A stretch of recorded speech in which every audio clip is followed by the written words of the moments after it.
కేవలం 5,000తో 605 గజాల భూమిలో 630 స్క్వేర్ ఫీట్ సింప్లెక్స్ హౌస్ కేవలం 36 లక్షలు మాత్రమే. నమస్తే, వెల్కమ్ టు సుమన్ టీవీ. దశాబ్దాల కళ సాకారం కాబోతోంది.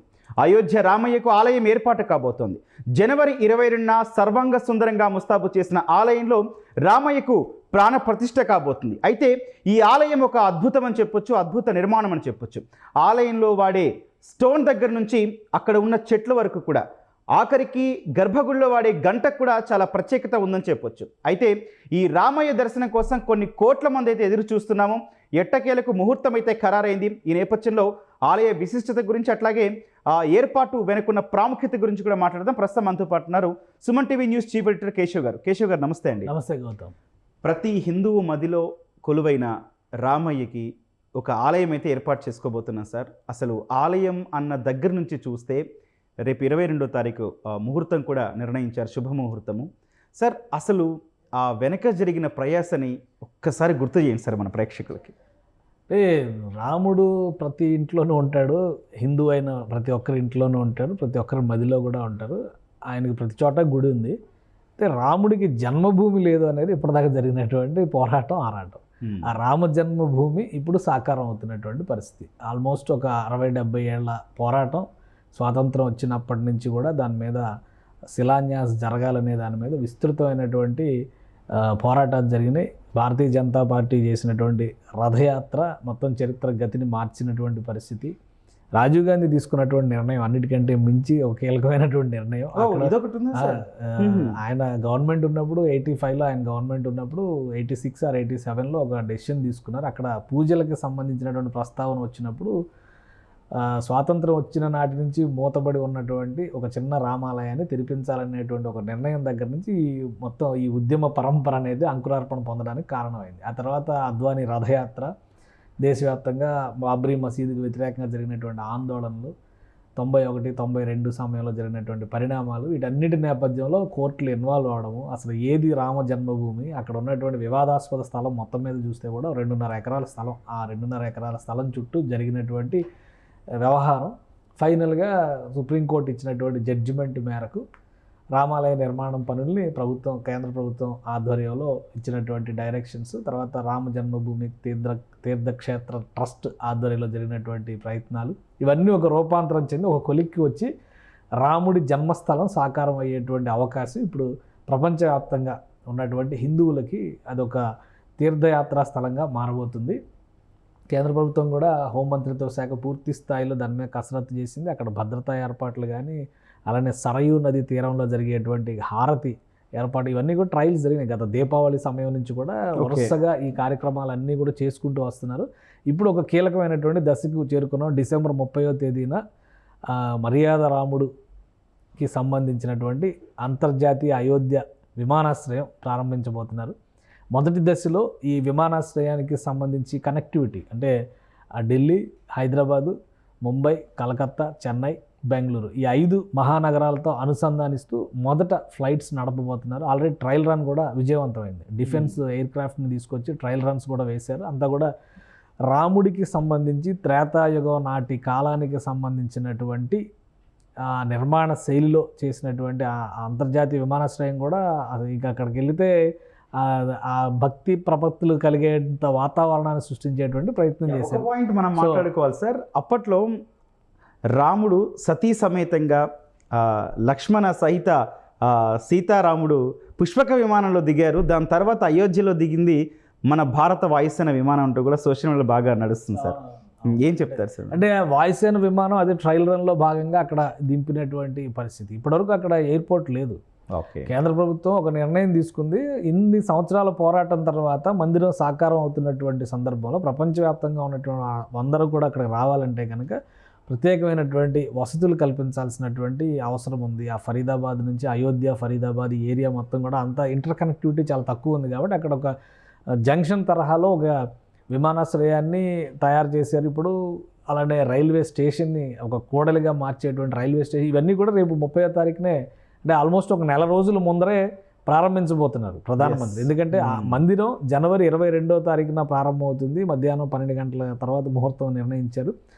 దాని ప్రకారం జరుగుతుంది. అయితే ముందుగానే నెల రోజుల ముందస్తుగానే ఈ ప్రయాణ వసతులకి సంబంధించినటువంటి వ్యవస్థలన్నీ కూడా ప్రారంభించబోతున్నారు. ఇది ఇక్కడ కీలకమైనటువంటి అంశం. కాబట్టి ఈ నెలాఖరులో డిసెంబర్ 30వ తేదీన అంతర్జాతీయ విమానాశ్రయం అలానే రైల్వే స్టేషన్ ఈ రెండు కూడా ప్రారంభమవుతాయి.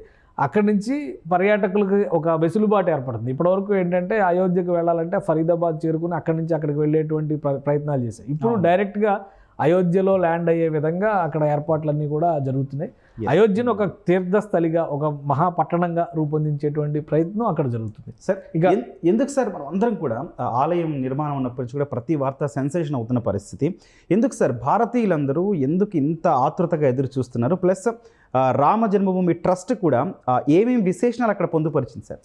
అంటే ఇప్పుడు రాముడు త్రేతాయుగం అంటేనే 6000 నుంచి 8000 సంవత్సరాల క్రితం జరిగినటువంటి గాథ అనేటువంటి అభిప్రాయం ఉంది. అది నిజంగా జరిగింది. ఈ భూమి మీద మన నడయాడినటువంటి మనుషుల చరిత్రని నమ్మేవాళ్ళు నమ్ముతున్నారు, దేవతల చరిత్రగా పూజించేవాళ్ళు పూజిస్తున్నారు. కానీ రాముడి సంస్కారం ఈ దేశ గౌరవానికి, ఆత్మగౌరవానికి ప్రత్యేకలుగా మనం చూసేటువంటి పరిస్థితి ఉంది. కాబట్టి అందరిలోనూ ఆసక్తి ఉంది.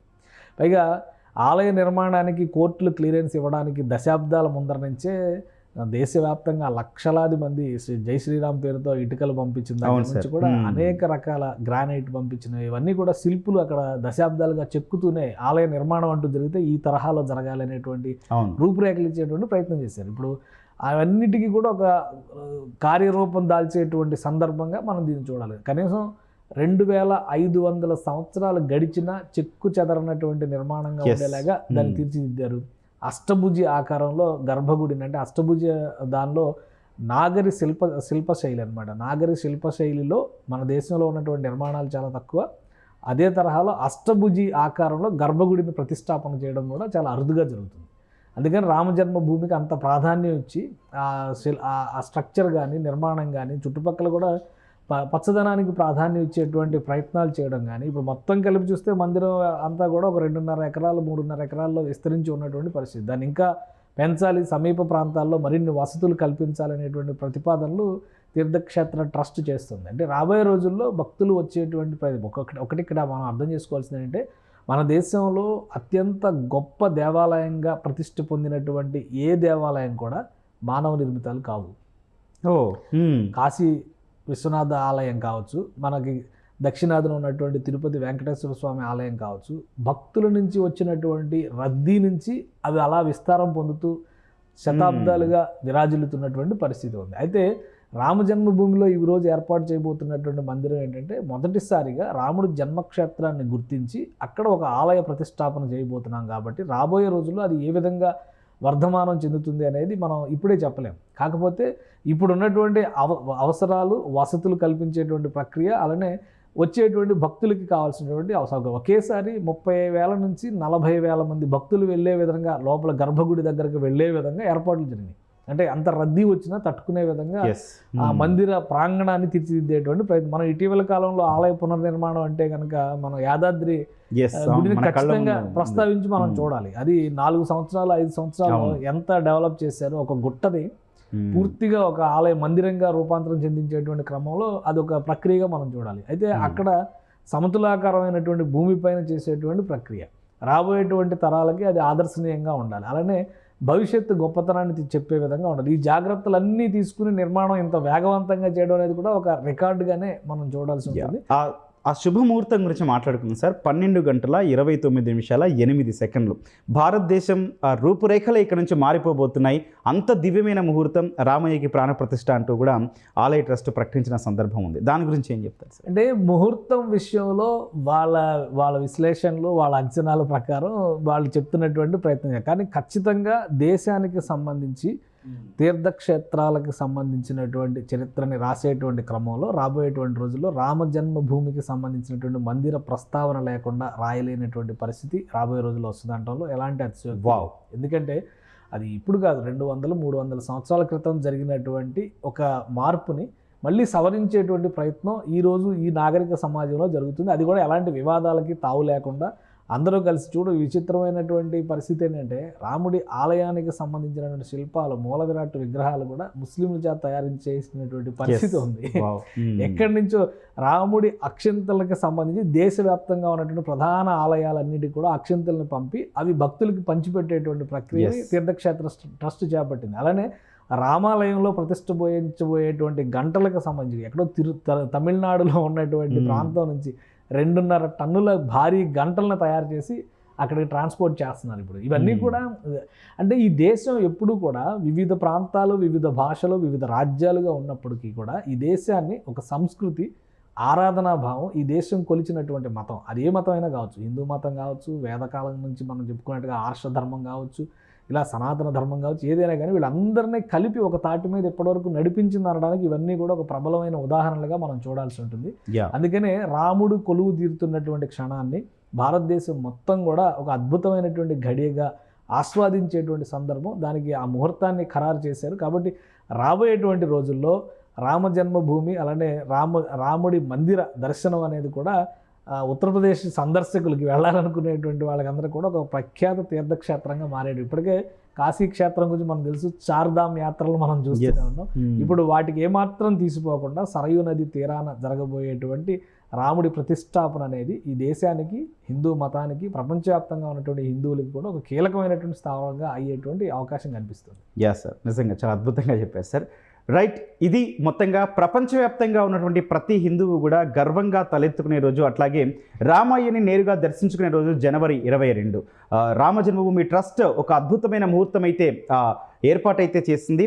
ఈ రామాలయ ప్రారంభం తర్వాత, అంటే అయోధ్యలో రామాలయ ప్రాణ ప్రతిష్ఠ తర్వాత, రాముడి విగ్రహ ప్రతిష్టాపన తర్వాత నుంచి భారతదేశ చరిత్ర మారబోతుందని కూడా వాళ్ళు చెప్తుంది.